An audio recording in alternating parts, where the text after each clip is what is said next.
प्रेक्षक मित्रांनो, आजची कहाणी ऐकल्यानंतर नक्कीच तुमच्या डोळ्यात पाणी येईल, कारण एका आईची वेदनादायी कहाणी आपण आजच्या व्हिडिओतून ऐकणार आहोत।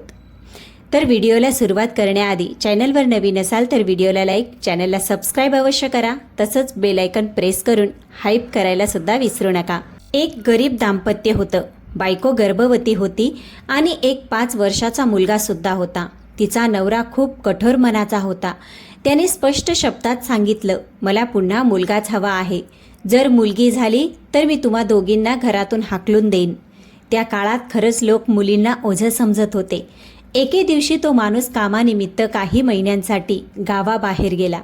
काही दिवसांनी बायकोला प्रसूती वेदना सुरू झाल्या आणि त्यांच्या घरी एका गोंडस मुलीने जन्म घेतला। आईने जशी बाळाला पाहिलं, तिच्या डोळ्यात पाणी आलं, मनात माया उसळून आली आणि तिला कवटाळून ती प्रेम करू लागली। पण पुढच्या क्षणी तिला नवऱ्याचे कडवे शब्द आठवू लागले। त्याने पाहिलं तर मला आणि माझ्या मुलीला घरातून हाकलून देतील आणि माझ्या मुलापासूनही दूर करतील। या भीतीने ती आई आपल्या मुलाला आणि नवजात मुलीला घेऊन जंगलाच्या दिशेने निघाली। चालता चालता आपल्या गावापासून खूप दूर आली। चालून चालून ती थकली आणि जंगलाच्या मधोमध एका झाडाखाली बसली। बाळाला छातीशी धरून मोठ्याने रडू लागली। मी कशी आई आहे? माझ्या मुलांना मी घरापासून दूर घेऊन आले, पण मी काय करू शकले असते? मी लाचार होते। माझ्या लेकरांनो, तिचे अश्रू बाळाच्या चेहऱ्यावर पडत होते। आता या दाट जंगलात तुम्हा दोघांना घेऊन मी कुठे जाऊ? काही वेळ ती तिथेच बसून राहिली। आकाशात एक मोठी घार फिरत होती। तिची नजर त्या रडणाऱ्या बाईवर पडली। आधी तिने विचार केला, शिकार मिळाला, पण तिला रडताना पाहून आणि 2 निष्पाप मुलांना पाहून तिचं मन पिघळलं। ती खाली उतरली, हळूहळू त्यांच्या जवळ आली आणि म्हणाली, तू इतकी का रडत आहेस? आणि या दाट जंगलात तुझ्या छोट्या छोट्या मुलांना घेऊन काय करत आहेस? काय झालं? बाई आधी घाबरली, तिचं शरीर थरथरू लागलं, पण त्या घारीच्या आवाजात एक वेगळीच माया होती। तिच्या डोळ्यातून अश्रू थांबतच नव्हते। तिने दुःखी मनाने आपलं सगळं काही दुःख तिला सांगितलं। ती म्हणाली, माझं नाव शीला आहे। मी आपल्या नवऱ्याच्या भीतीने स्वतःच्या मुलांना घेऊन या जंगलात भटकत आहे आणि आता तिच्याकडे काहीच मार्ग उरला नाही। शीला म्हणाली, घारताई, आम्हाला एखादी छोटीशी झोपडी मिळाली असती तर आम्ही तिथे आमचं पुढचं आयुष्य काढलं असतं। घार काही वेळ शांत राहिली, तिचे डोळे भरून आले। मग तिने हळूच म्हटलं, आता तू एकटी नाहीस, मी आहे ना। असं म्हणून घार त्यांना आपल्या घरट्याजवळ घेऊन गेली। इथे या। ते घरटं खूप मोठ्या झाडावर होतं आणि त्याच झाडाखाली एक जुनी झोपडी होती। जणू काहीतरी एखादा साधू तिथे राहत असावा। त्या दिवसापासून ती बाई आणि तिची 2 मुलं तिथे राहू लागली। घार रोज त्यांच्यासाठी फळं फुलं घेऊन यायची। कधी कधी नदीतून मासेसुद्धा आणायची आणि त्या लहान बाळासाठी तर ती गावातून दूध चोरून आणायची। कधी कुणाच्या अंगणातून मातीचं भांडं आणायची तर कधी कुणाच्या घरातून वाटीभर दूध। इतकंच नाही, गावात लहान मुलांचे कपडे उन्हात वाळत घातलेले दिसले की ती हळूच त्यातून काही घेऊन यायची आणि त्या 2 मुलांना घालायची। हळूहळू ते जंगल त्यांचं घर बनलं। शीला आता भीती विसरली होती। ती झोपडी स्वच्छ करायची, लाकडे गोळा करायची, मुलांना आपल्या पदरात घेऊन झोपवायची आणि जेव्हा घार आकाशात फिरायची तेव्हा तिला पाहून तिच्या चेहऱ्यावर समाधान यायचं। वेळ जाऊ लागला। शीलाने आपल्या मुलांना वाढवण्यासाठी स्वतःला पूर्ण बदलून टाकलं होतं। आता ती फक्त एक आई होती, ज्यासाठी तिची मुलंच तिचं सगळं जग होती। सकाळ होताच ती गावाकडे निघायची। मुलांसाठी दिवसभर कष्ट करायची। कधी कुणाच्या शेतात काम करायची तर कधी कुणाच्या घरी झाडू पोछा भांडी घासायची। कधी कधी तर विटा उचलायचं कामही करायची, फक्त यासाठी की तिची मुलं उपाशी झोपू नयेत।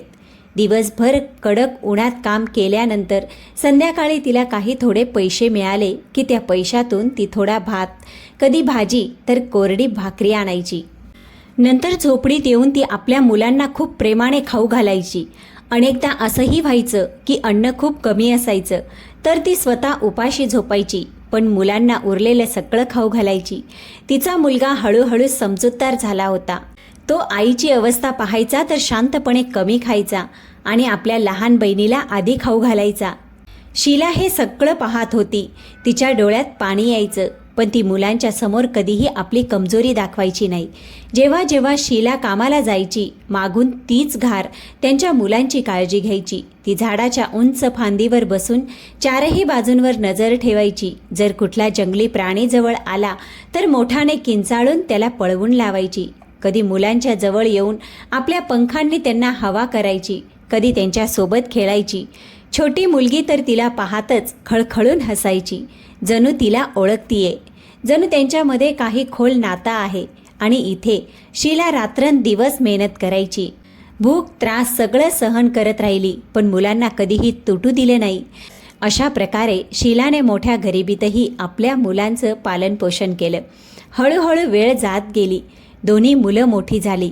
मुलगा तरुण झाला, मेहनती आणि साधा सरळ, आणि मुलगी ही सुंदर आणि समजूतदार झाली. वेळ आल्यावर शीलाने खूप कष्टाने दोघांचं लग्न लावून दिलं. मुलगी सासरी गेली आणि मुलाच्या लग्नानंतर घरात नवीन सून आली. सुरुवातीला सून खूप चांगली होती. ती शीलाची खूप सेवा करायची, तिचे पाय दाबायची, वेळेवर जेवण द्यायची. शीलाला वाटलं, देवाने काय सुख दिलं आहे. आता माझ्या आयुष्यातले सगळे दुःख संपलेत. आता आरामाचे दिवस आलेत. मुलगाही गावातच काम करायचा, पण नशिबाने अजून एक वळण घेतलं. काहीच दिवसात मुलाला शहरात चांगली नोकरी मिळाली. घरात आनंदाची लाट पसरली. एक दिवस मुलगा म्हणाला, आई, माझी नोकरी शहरात लागली आहे. आता आम्ही शहरात जातोय. हे ऐकून शीला खूप आनंदी झाली. तिच्या डोळ्यात चमक आली. आता मीही माझ्या मुलासोबत शहरात राहीन. माझ्या मुलाने प्रगती केली, पण शहरात जाण्याच्या दिवशी मुलाने अचानक सांगितलं, आई, तू इथेच राहा. शहरात जाऊन काय करशील तू? फक्त मी आणि माझी बायको जाऊ. तिथे नवीन वातावरण आहे, तुला आवडणार नाही. तू इथे गावातच राहा. आम्ही मध्ये मध्ये येत राहू आणि पैसेही पाठवत राहू. हे ऐकून शीला काही क्षण शांत राहिली. तिचं मन जणू आतून तुटलं, पण तिने आपले अश्रू लपवले आणि हलक्या हसऱ्या चेहऱ्याने म्हणाली, ठीक आहे बाळा, तुला जे योग्य वाटेल ते कर. तिने दोघांना जड अंतःकरणाने निरोप दिला. दारात बराच वेळ उभी राहिली आणि तोपर्यंत पाहत राहिली जोपर्यंत ते नजरे आड झाले नाहीत. त्यानंतर ती हळूच झोपडीत आली. चारही बाजूंना शांतता होती. जिथे कधी मुलांचा हसण्याचा आवाज घुमायचा, तिथे आता फक्त शांतता होती. तेव्हाच ती घार खाली उतरून तिच्या जवळ आली. शीलाची अवस्था पाहून ती तिच्या जवळ बसली आणि म्हणाली, काळजी करू नको. तुझा मुलगा कमवायला गेला आहे. जेव्हा तो चांगलं कमवेल तेव्हा तो तुला नक्की सोबत घेऊन जाईन. शीलाने घारीकडे पाहिलं. तिच्या डोळ्यात अश्रू होते, पण आता त्यात एक आशासुद्धा होती. ती हळूच म्हणाली, हो, कदाचित तू बरोबर म्हणतेस. पण दिवस पुढे जात राहिले. मग आठवडे, मग महिने. ना मुलगा आला ना मुलाची काही बातमी. शीला दर संध्याकाळी दारात बसायची, दूर रस्त्याकडे पाहत राहायची, जणू आत्ताच तिचा मुलगा परत येईल. आणि वर आकाशात घार अजूनही फेऱ्या मारत राहायची. वेळ आणखी पुढे गेला, पण तिचा मुलगा परत आला नाही. आपल्या आईची नीट चौकशीसुद्धा करू शकला नाही. सुरुवातीला कधी कधी त्याचं पत्र यायचं, आई, मी ठीक आहे, माझी काळजी करू नको, आणि सोबत काही पैसेसुद्धा पाठवायचा. शीला त्या पत्रांना पुन्हा पुन्हा वाचायची, जणू प्रत्येक शब्दात आपल्या मुलाचा चेहरा शोधत आहे. पण हळूहळू पत्र येणंही बंद झालं. आता ना काही बातमी यायची ना काही संदेश. ती अजूनच एकटी पडली. दिवसभर झोपडीत शांतता असायची आणि रात्री फक्त तिच्या श्वासांचा आवाज. कधी कधी ती आपल्या मुलीच्या घरी जायची. मुलगी तिला पाहून रडायची आणि म्हणायची, आई, आता इथेच राहा ना, एकटी का राहतेस? पण शीला प्रत्येक वेळी नकार द्यायची, नाही ग बाळा, पिंटू कधी ना कधी मला न्यायला येईल. जर तो आला आणि मी घरी नसेल तर? आणि मग हलकंसं हसून म्हणायची, आणि तसंही मुलीच्या घरी किती दिवस राहू? एवढं बोलून ती परत आपल्या झोपडीत येत असे. असेच अनेक वर्ष निघून गेली. आशा हळूहळू कमी होत गेली, पण पूर्णपणे संपली नाही. एक दिवस शीलाने आकाशात फेरा मारणाऱ्या घारीकडे पाहिलं आणि हळू आवाजात म्हणाली, घारुताई, मला माझ्या मुलाचा पत्ता सांग ना, मला खूप आठवण येत आहे त्याची. आता तर डोळे त्याला पाहण्यासाठी आसुसले आहेत. घारुताई काही वेळ तिला पाहत राहिली. मग हळूच त्या जुन्या पत्र्याच्या पत्त्याकडे इशारा केला आणि म्हणाली, शीला, या पत्रात तुझ्या मुलगा चिंटूचा पत्ता आहे. तू याच पत्त्याच्या आधारे तुझ्या मुलाला भेटू शकतेस. बस त्याच दिवशी शीलाने आपला मुलगा आणि सुनेकडे जाण्याचा निर्णय घेतला. तिने आपली जुनी गाठोडी उचलली. हातात तेच पत्र घेऊन हळूहळू शहराकडे निघाली. रस्ता लांब होता, पाय कमजोर होते, पण मनात फक्त एकच आशा होती, आपल्या मुलाला पाहायचं आहे. ती चालता चालता लोकांना विचारत होती, हा पत्ता कुठे मिळेल? कोणी थोडा रस्ता दाखवायचं, कोणी पाणी पाजायचं आणि ती पुन्हा पुढे निघून जायची. अनेक दिवसांच्या थकवणाऱ्या प्रवासानंतर शेवटी ती त्या पत्त्यापर्यंत पोचली. तिने थरथरत्या हातांनी दरवाजा ठोठवला. दरवाजा एका अनोळखी माणसाने उघडला. शीलाने संकोचाने विचारलं, बाळा, इथे पिंटू राहतो का? तो माणूस म्हणाला, नाही आई, ते लोक आधी इथे भाड्याने राहत होते, आता त्यांनी स्वतःचं घर घेतलं आहे, इथंच जवळ. मग त्याने नवीन पत्ता सांगितला. शीला पुन्हा चालू लागली, थकलेली पण आशेने भरलेली. शेवटी ती आपल्या मुलाच्या नवीन घरासमोर उभी होती. तिचं हृदय जोरात धडधडत होतं. तिने हळूच दरवाजा ठोठवला. आतून पावलांचा आवाज आला. दरवाजा उघडला आणि समोर तिचा मुलगा पिंटू उभा होता. पिंटू आपल्या आईला, शीलाला समोर पाहून एकदम दचकला. त्याच्या डोळ्यात आश्चर्य होते आणि चेहऱ्यावर हलकीशी बेचैनी. तो घाईघाईने म्हणाला, आई, तू इथे कशी? तुला माझ्या घराचा पत्ता कोणी दिला? शीलाने थरथरणाऱ्या आवाजात म्हटलं, बाळा, तुझ्या पत्रात जो पत्ता होता तेच विचारत विचारत मी इथे आले. बाळा, कसा आहेस तू? मला तुझी खूप चिंता वाटत होती. कित्येक वर्षापासून तुझं एकही पत्र आलं नव्हतं, म्हणून तुला भेटायला आले. पिंटूने इकडे तिकडे पाहिलं, जणू कोणी ऐकू नये. मग पटकन म्हणाला, ठीक आहे आई, आत ये. आई घरात आली. घर मोठं होतं, चमकदार, सगळं काही नवीन. थोड्या वेळाने सून आली. तिने शीलाला वरून खालीपर्यंत पाहिलं. फाटकी जुनी साडी, थकलेला चेहरा. तिने मन मारून पाणी दिलं. मग काहीही न बोलता आत निघून गेली. आता घरात सगळं काही होतं, पण आईसाठी जागा नव्हती. हळूहळू दिवस जाऊ लागले, पण ना मुलगा नीट बोलत होता, ना सून सन्मान देत होती. दोघेही जणू तिला ओझं समजत होते. एक दिवस पिंटूच्या घरी त्याचे काही मित्र आले. सगळे मिळून हसत होते, बोलत होते, पार्टी चालू होती. त्याच वेळी शीला हळूच चालत तिथे आली. तिने आपल्या मुलाला पाहिलं. अनेक वर्षानंतर इतक्या जवळ पाहून तिच्या डोळ्यात चमक आली. ती हसत त्याच्याकडे जाऊ लागली, पण पिंटूने तिला पाहून नजर वळवली. आई तरीही त्याच्याजवळ जाऊन हळूच म्हणाली, पिंटू बाळा. तेव्हाच पिंटू रागाने कुजबुजला, आई, तुम्ही इथे का आलात? जर माझ्या मित्रांना कळलं की तुम्ही माझी आई आहात तर ते काय विचार करतील? हे ऐकताच आईचं हृदय जणू आतून तुटलं. तेव्हाच त्याचे मित्र जवळ आले आणि विचारू लागले, अरे पिंटू, ही कोण आहे? त्याने एक क्षणही न विचार करता म्हटलं, ही आमच्या घरात काम करणारी नोकराणी आहे. हे ऐकताच शीलाच्या पायाखालची जमीन सरकली. तिच्या डोळ्यातून अश्रू वाहू लागले, पण तिने काहीच बोललं नाही. तेव्हाच एक मित्र म्हणाला, आंटी, थोडा ज्यूस आणा. शीला शांतपणे स्वयंपाकघरात गेली. गंभीर, हात थरथरत होते, डोळ्यातून अश्रू गळत होते. ती ज्यूसचा ग्लास घेऊन आली आणि एक एक करून सगळ्यांना देऊ लागली.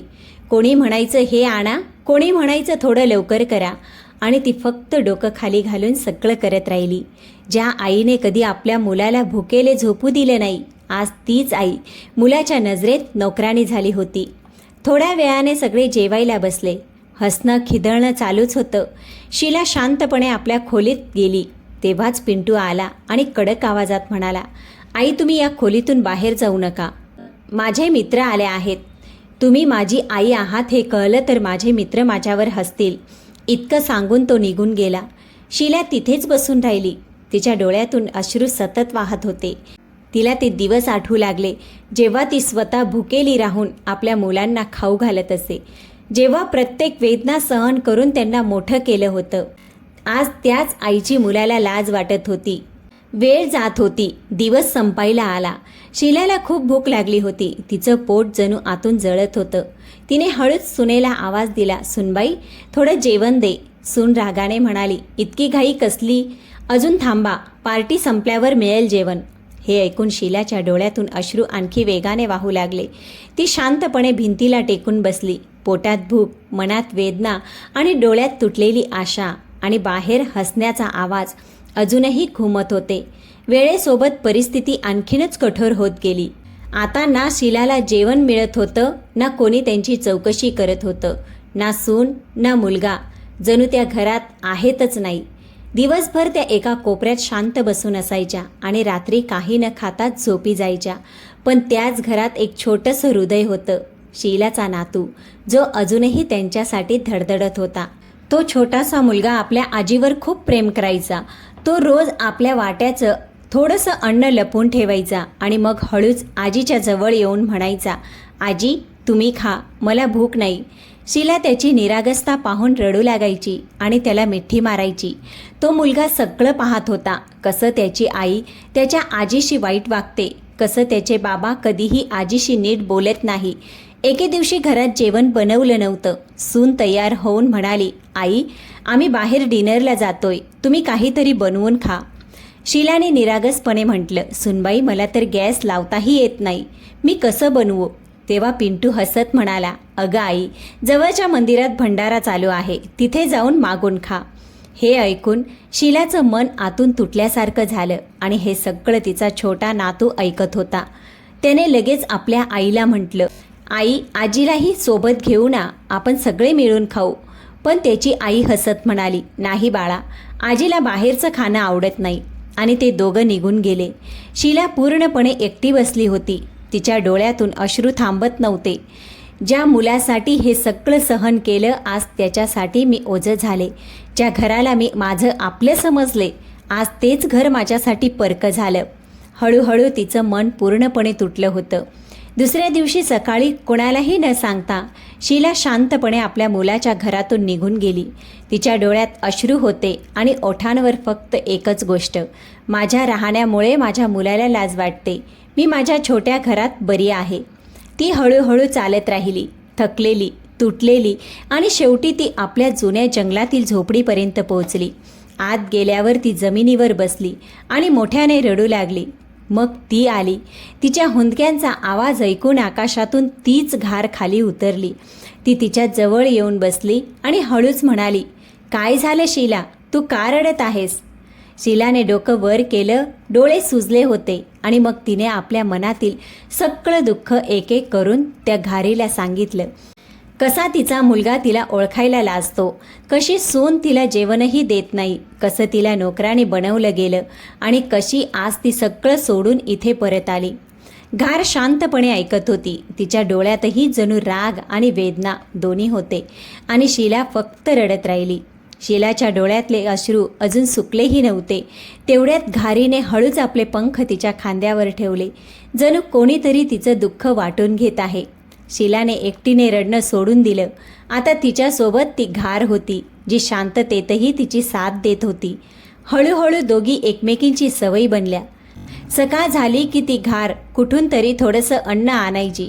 कधी शेतातून धान्य, कधी एखाद्या अंगणातून कोरडी भाकरी, आणि शीला तिला प्रेमाने आपल्या हातांनी खाऊ घालायची. संध्याकाळी दोघी त्या छोट्याशा तुटलेल्या घराबाहेर बसायच्या, मावळता सूर्य पाहायच्या, जणू आपल्या गेलेल्या आयुष्याची आठवण करत असायच्या. घारीलाही या जगात कोणी नव्हतं आणि शीलाला सुद्धा कोणी नव्हतं. दोघीही तुटल्या होत्या, पण एकमेकीचा आधार बनून जगायला शिकल्या होत्या. वेळ हळूहळू जात राहिला. काही महिन्यांनी एक दिवस अचानक शीलाची मुलगी माहेरी आली. तिने आपल्या आईला त्या अवस्थेत पाहिलं. आई बारीक झालेली, अशक्त झालेली, डोळ्यात वेदना भरलेल्या. तिचं हृदय दचकून गेलं. आई, ही काय अवस्था करून घेतली आहेस? तिने रडत विचारलं. शीलाने आधी काहीतरी लपवण्याचा प्रयत्न केला, पण मग तिचं दुःख फुटून बाहेर आलं. तिने एक एक गोष्ट सांगितली. सुनबाईचं वागणं, मुलाचा निष्काळजीपणा, उपाशी पोटी गेलेले दिवस आणि ती रात्र जेव्हा ती शांतपणे घर सोडून निघून आली होती. हे सगळं ऐकून मुलीचे डोळ्यातील अश्रू थांबायचं नाव घेत नव्हते. तिने आपल्या आईचा हात घट्ट धरला आणि म्हणाली, बस आई, आता तुम्ही इथे एक क्षणही राहणार नाही. तुम्ही माझ्यासोबत चला आणि ही घार आता आपलीच आहे. शीलाने आधी नकार दिला. मुली, मला ओझं व्हायचं नाही. पण मुलीने तिला मिठी मारून म्हटलं, आई तुम्ही ओझं नाही, माझा अभिमान आहात. आणि त्या दिवशी मुलगी आपल्या आईला आणि त्या घारीला दोघांनाही सोबत घेऊन गेली.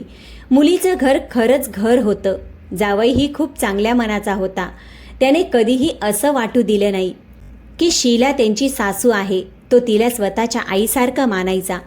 तो त्या घारीला सुद्धा तितकंच प्रेम द्यायचा. त्याच्यासाठी पाणी ठेवायचा, दाणे ठेवायचा आणि जेव्हा तो घराच्या अंगणात फिरायचा तेव्हा हसून बघायचा. आता शीलाचे दिवस बदलले होते. तिथे आधी भूक आणि अपमान होता, आता तिथे सन्मान, शांतता होती. तिच्या चेहऱ्यावर पुन्हा हसू परत आलं होतं. दिवस जात राहिले आणि तिकडे पिंटूचा मुलगा, जो कधी आपल्या आजीसाठी अन्न लपवून आणायचा, आता तो मोठा झाला होता. त्याचंही लग्न झालं होतं. सुरुवातीला सगळं ठीक होतं, पण हळूहळू तीच कथा पुन्हा घडू लागली. एक दिवस घरात जोरदार आवाज घुमू लागला. पिंटू आणि त्याची पत्नी आपल्या मुलाला समजवण्याचा प्रयत्न करत होते. मुला, असं करू नकोस, आम्ही कुठे जाऊ? पण मुलगा रागात म्हणाला, मी आता तुमचं ओझं उचलू शकत नाही, माझ्या घरातून बाहेर पडा. हे ऐकून दोघांच्या पायाखालची जमीन सरकली. पिंटू थरथरणाऱ्या आवाजात म्हणाला, मुला, आम्ही तुझे आईवडील आहोत. पण मुलाने थंड हसत म्हटलं, बाबा, तुम्हीही तुमच्या आईसोबत असंच केलं होतं. आज तेच तुमच्यासाठी होत आहे. जशी करणी तशी भरणी. हे ऐकताच पिंटू आणि त्याच्या पत्नीच्या चेहऱ्यावरचा रंग उडाला. त्यांना तो दिवस आठवला जेव्हा त्यांनी शीलाला एकटी सोडून दिलं होतं. पुढच्याच क्षणी दरवाजा जोरात बंद झाला. दोघे बाहेर उभे राहिले, एकटे, निराधार, बेघर आणि स्वतःच्या कृत्याचं फळ भोगत. पिंटूच्या डोळ्यात अश्रू होते. तो आकाशाकडे पाहून म्हणाला, आई, मला माफ कर ग, पण आता खूप उशीर झाला होता. मी अनेक वर्षापूर्वी माझ्या आईसोबत जे केलं होतं ते आज आमच्यासोबतही झालं. जशी करणी तशी भरणी. शीला आपल्या मुलीच्या घराच्या अंगणात बसली होती. तिच्याजवळ तीच घार होती आणि समोर तिची नातवंड खेळत होती. तिने आकाशाकडे पाहिले, जणू देवाचे आभार मानत होती. कारण आयुष्याने तिला जरी दुःख दिलं होतं तरी शेवटी तिला शांतताही दिली. आणि खरंच म्हटलं जातं, जसं केलं जातं तसंच भरावं लागतं. प्रेक्षक मित्रांनो, आजची कथा तुम्हाला कशी वाटली कॉमेंटमध्ये नक्की सांगा. कथा आवडली असेल तर व्हिडिओला लाईक, चॅनलला सबस्क्राईब करा. तसंच हाईप करायला सुद्धा विसरू नका. चला तर भेटूया पुढच्या कथेसोबत.